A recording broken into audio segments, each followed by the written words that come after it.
అమెరికాలో చిందరవందరగున్న మీ ఇంటికి handyman, cleaning, plumbing services కోసం కాంటాక్ట్ ఇన్స్టా సర్వీస్. యూఎస్ లో ఎక్కడైనా ఎప్పుడైనా. For instant bookings visit instaservice.com.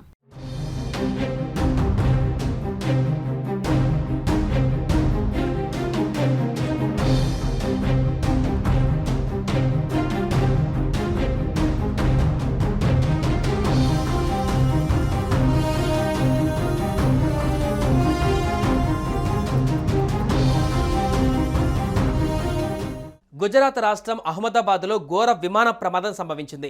Ahmedabad Sardar Vallabhbhai Patel international airport నుంచి లండన్కు బయలుదేరిన ఎయిర్ ఇండియాకు చెందిన ఫ్లైట్ నెంబర్ AI 171 విమానం మేఘానిలో కుప్పకూలిపోయింది. టేకాఫ్ అయిన నిమిషాల వ్యవధిలోనే జనావాసాలపైన కూలిపోయింది. ప్రమాద సమయంలో విమానంలో 242 మంది ప్రయాణికులు, సిబ్బంది ఉన్నారు. ఈ దుర్ఘటనపైన ఎయిర్ ఇండియా ఒక ప్రకటన విడుదల చేసింది.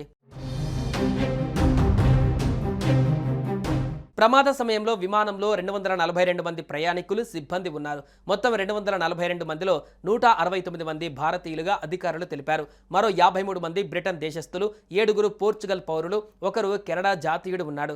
ప్రయాణికుల బంధువులు, కుటుంబ సభ్యుల సమాచారం కోసం ప్రత్యేకంగా ఒక హాట్ లైన్ నంబర్ను కూడా ఏర్పాటు చేసినట్లు ఎయిర్ ఇండియా వెల్లడించింది.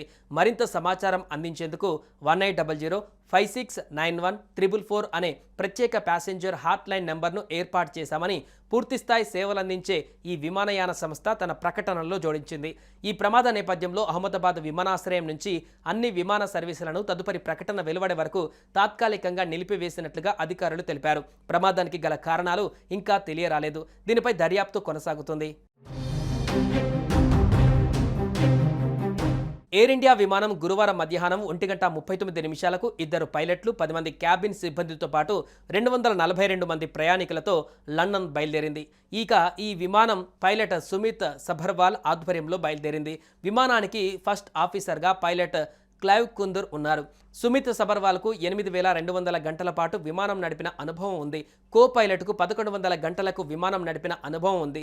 విమాన ప్రమాదం పైన ప్రధాని మోదీ స్పందించారు. ఈ మేరకు కేంద్ర పౌర విమానయాన శాఖ మంత్రి రామ్మోహన్ నాయుడు కేంద్ర హోంమంత్రి అమిత్ షాతో ఫోన్లో మాట్లాడారు. ప్రమాద ఘటనపైన ఆరా తీశారు.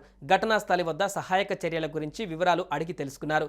అవసరమైన అన్ని చర్యలు తీసుకోవాలని ఆదేశించారు. అంతేకాదు ఎప్పటికప్పుడు వివరాలను తనకు అప్డేట్ చేయాలని కేంద్ర మంత్రులను ప్రధాని ఆదేశించారు. ఈ ప్రమాదం జరిగిన నేపథ్యంలో వెంటనే అలర్ట్ అయిన అధికారులు రంగంలోకి దిగి ఫైర్ ఇంజన్లను దించారు. అటు క్షతగాత్రులను స్థానిక ఆసుపత్రికి తరలించారు. ఈ నేపథ్యంలోనే ఆసుపత్రికి క్షతగాత్రులను తరలిస్తున్న వీడియో వైరల్గా మారింది. స్ట్రెచ్చర్ పైన క్షతగాత్రులను చాలా వేగంగా తరలిస్తున్నారు. ఇప్పటి వరకు ఈ ప్రమాదంలో 100 మంది మరణించినట్లుగా చెబుతున్నారు. అయితే మరణించిన వారి వివరాలు ఇంకా తెలియాల్సి ఉంది.